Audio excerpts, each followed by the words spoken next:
Which item in this picture do you think negatively affects people's health more than anything else? Alcohol? Cigarettes? The donut? Hamburger? Sure, they're all pretty bad for you, but most people know that and at least try to limit their intake somewhat to these items, even a little bit. But it's the things we don't think about that can really cause damage. Things we use every day so regularly we don't even think about how its constant use could actually be killing us. The real culprit is the chair.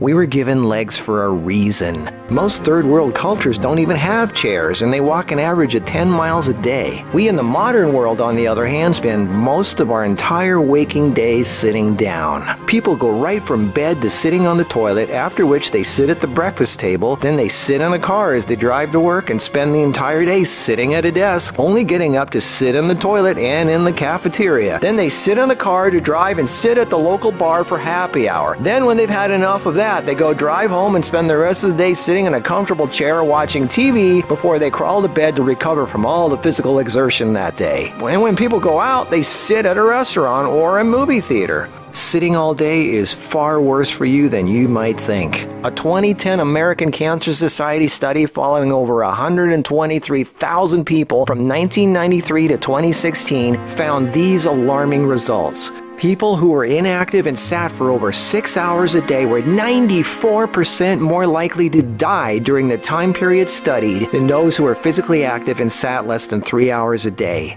That's almost 100%. And get this, findings were independent of physical activity levels. The negative effects of sitting were just as strong in people who exercised regularly. 60%, that's over half of employees surveyed, were convinced they would be more productive if they had the option to work on their feet. Medical experts have started referring to long periods of physical inactivity and its negative consequences as sitting disease. Below this video are links to an endless list of medical studies showing physical inactivity and low fitness are serious threats to cardiovascular health. Even with a low body fat index, sitting has been linked to non-alcoholic fatty liver disease. Studies showing differences in brachial and femoral artery responses to prolonged sitting. Studies showing reducing sedentary time may protect DNA. Sedentary lifestyle has been linked to depression. How sitting less increases muscle mass. Multiple studies linking diabetes to inactivity and sitting. Cells in idle muscles don't respond well to insulin, so the pancreas produces more and more, leading to diabetes. And how 5 minutes of standing every half hour can improve glucose metabolism and really help postmenopausal women who are pre-diabetic. Blood pressure drops when standing compared to sitting. A Cornell University study found that sitting more than 1 hour induces biochemical changes in lipoprotein lipase activity, that's an enzyme involved in fat metabolism, and glucose metabolism, leading to deposits of fats in adipose tissue rather than being metabolized by muscle, and increases heart attack risk, coronary heart disease, and kidney disease. This happens in both fit people who do regular aerobic activity and also unfit overweight people. This means regular exercise does not cancel out these effects of sitting the rest of the day.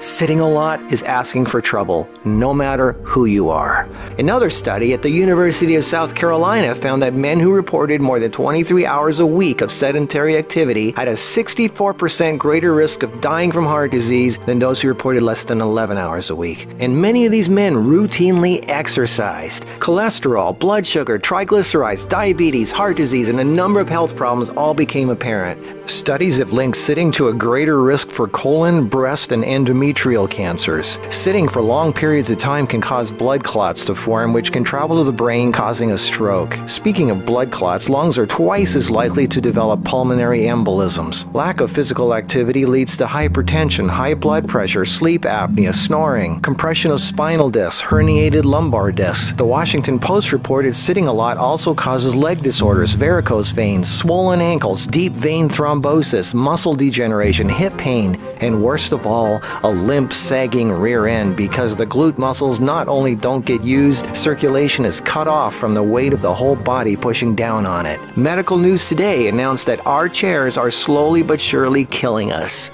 The links to all these studies are listed below this video. So what do? We have to work, right? Well, the first thing to have to look at, obviously, is our desk. It's actually becoming commonplace in many offices, factories, and even schools globally to switch to standing desks. They even have desks that instantly adjust from sitting to standing position and back down again as needed. Just Google standing desks and you'll get all kinds of companies. I myself use standing desks to do my video editing and even have a treadmill desk for doing my office work and online stuff. I find this much more effective than the bicycle desk I have for working on the computer. Even though my legs are moving, you're still sitting, and the leg muscles are not supporting the weight of the body. And this is why being on our feet is so important and effective. The act of standing requires all kinds of muscles to keep us from falling over. Muscles all over our body are constantly adjusting, tightening, and loosening to keep us balanced, from our feet to our legs to our torso, arms, and neck. That's thousands of muscles, big ones, little ones, constantly working to keep us from falling over. And all this work requires energy, which of course comes from our food, and fat, which doesn't get used if we sit around all day. So do as much as what you normally do standing up if you can. And if you can't, stand up every half hour for 5 minutes. Even if you don't do much, just stand up. And if you really want to get things moving, do some squats. And I don't mean 3 or 5, I mean 20 or 30. Take the stairs instead of the elevator. Throw out the TV and do more yard work. Clean up the house more. Do more repairs. Go to the park. Walk down the street or just stand around. Anything. You are not designed to sit. You are designed to be upright. Half your body is legs. They are there for a reason. Use them. If you value your life, get off your ass.